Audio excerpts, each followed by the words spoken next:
Necəsiz? Ümid edirəm ki, yaxşısınız.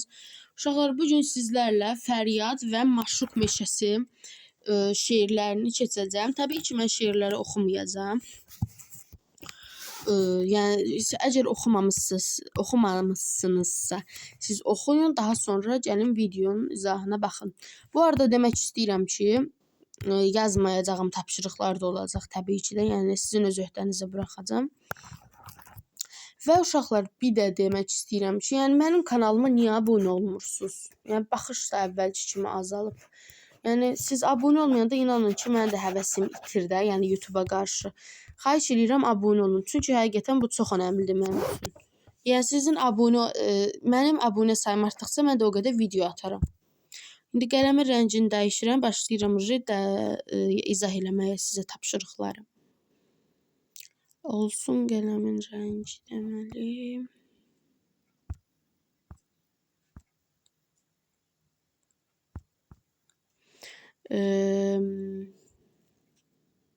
Narıncı olsun ya da yaşıl olsun. Deməli Fəryad, bir dəqiqə. Fəryad və Maşuq meşəsi. Deməli Fəryadı Ənvər Rza yazıb, daha sonra Maşuq meşəsini də elə həmçinin Ənvər Rza yazıb. Bir dəqiqə. Çox uzatmadan keçirəm videoya. Bu arada desəz Maşuq sözünün mənası burada yazılıb, yəni o sözün mənası. Maşuq sözünün mənası Şimali Qafqazda Maşuq dağı ətəklərində meşə deməkdir. İndi keçirəm tapşırıqlara. 1. Bığını çeynəmək, sağ əlini başına çəkmək, tamaşa etməyə bir cüt göz gərək, ifadələrinin mənalarını yazın. Sonra deyir ki, bu ifadələr cümlələrdə işlədin. Təbii ki, mən bunu yazmışam və sizə də deyəcəm. Deməli, birinci bığını çeynəmək, narahat olmaq, daha sonra sağ əlini başına çəkmək, yəni xoş gün arzulamaq mənasında. Daha sonra tamaşa etməyə bir cüt göz gərək. Yəni hər şeyi görmək, dəyərləndirmək bir sözlə. Bu sözlərin mənasını indi dedim. Daha sonra bunların mənalarını dedim. İndi isə bunları cümlələrdə eşitmək. Birincidə bığını çeynəmək. Xəbəri eşidən kimi yaza bilərsiniz. Bığını çeynədi. Daha sonra çörək bişirən qadına sağ əlin var olsun deyə dua etdim. Yəni xoş gün arzuladı da gördüyünüz kimi. Daha sonra 3-də gözəlliyi görmək üçün bir cüt göz gərək. Yəni bunları mən dediklərimi yaza bilərsiniz. Daha sonra keçirəm tapşırıq 2-yə. Baxın 1-ə 1 plus 2-yə də, çünki içində deyəcəm. Mətndən çıxış edərək ülfət və duzaq. Ülfət sözünün mənası dostluq, yaxınlıq deməkdir. Duzaq sözünün mənası isə tələf və hiylə mənasında işlənir. Uşaqlar 3-də sizin öz öhdənizə buraxıram. 4-ü də plan tutmaqla meşə haqqında hekayə yazın. Təbii ki, onu da hazırlamışam. Mən indi sizə göstərəcəm. Buyurun, bu da meşə haqqında hekayə, qısa bir hekayə. Bunu yaza bilərsiniz. Deməli, 4-ü də dediyimizə görə yazmayanlarıma belə qoyuram. Bir dəqiqə. Yazılmayanları belə qoyacağım, amma yazılanları belə plus qoyacağım. 5. Maşuq meşəsi. Bunu da sizin öz öhdənizə. 6-ını da həmçinin. Çünki bunlar asandılar. Yəni bunları sizin öz öhdənizə buraxıram. Bugünkü qaydamız nə oldu? Feili bağlama. Deməli, feili bağlama həm zərfin, həm də feilin xüsusiyyətlərini daşıyır. Hərəkətin tərzini, zamanını, səbəbini bildirir. Məsələn, müəllim danışanda qulaq asmaq lazımdır. Burada olacaq zaman. Daha sonra o əlini döşünə qoyaraq danışırdı. Burada da olacaq tərz. Rəhim səhvini başa düşüb üzr istədi. Burada da səbəb olacaq. Çünki səbəbi bilir ki, üzr istəyir də. 7-ni də sizin öz öhdənizə buraxıram. Daha sonra gəlirəm 8-ə.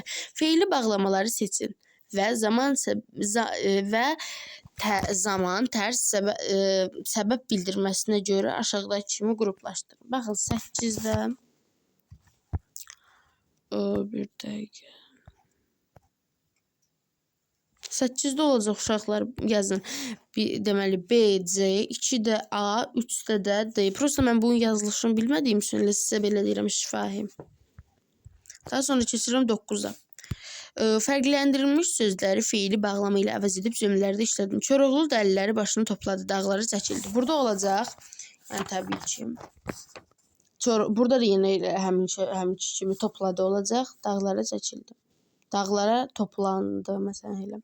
Dağlar seçildi. Ağabəy yenicə içəri girmişdi ki, bayırda səs-küy qopdu.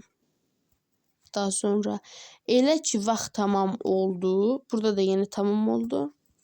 Daha sonra körpə divardan tutur, yavaş-yavaş gəzirdi, burada tutur. Mən indi başa düşdüm. Deməli, burada feili bağlamaları seçməliyik.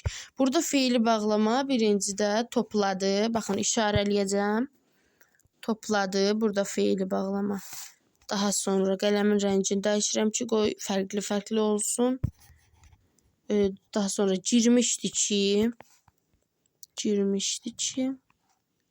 sonra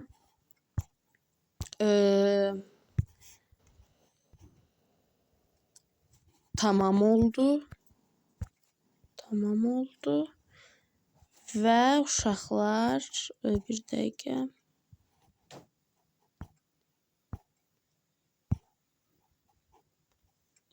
Tutur.